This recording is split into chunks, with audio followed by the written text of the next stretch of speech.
Fiber splicing blind grind. Hit that like and subscribe if any of this helps. Today we're going to be talking about IDs and labeling. It is very important to document and label everything.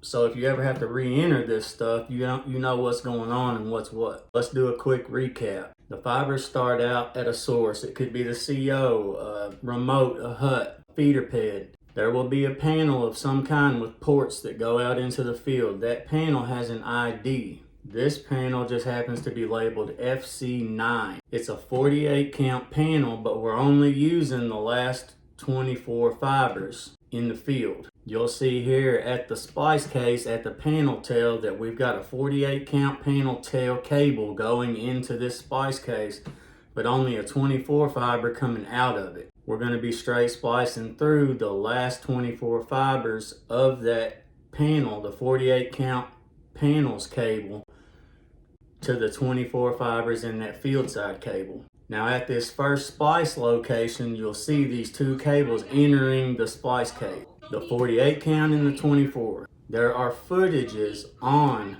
those cables. So what we want to do is we want to look and see what the footage number is closest to the splice case or PED. It doesn't matter. Wherever we're opening up that cable at, we want to find that footage. The CO side on this 48 panel tail just happens to be 2002 feet. Now we want to look back a footage towards the panel itself, away from the splice case. It says 2000. Another mark, it says 1998. So when we write our tags up to label that cable, it's going to say CO48 to verify it's our CO side and the size of the cable. It's going to say FC9 to identify the actual cable ID, what panel it's coming from. Then it's going to say 1 through 48 because all 48 ports are available for use. We just happen to only be using the last 24 of them. So at the bottom of the tag, we're going to look at our footages. It says 2002 and the footage is going down towards the source, towards the panel. So we write 2002 with a down arrow.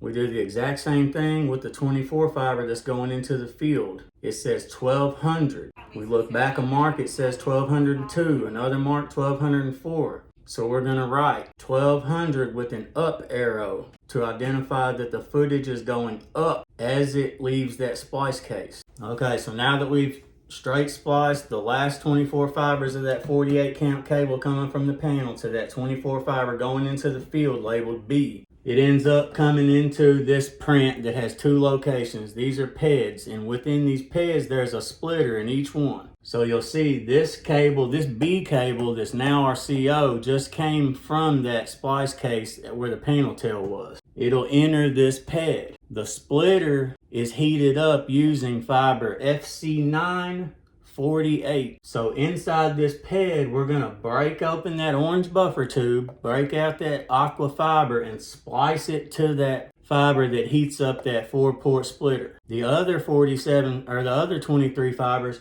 go straight through.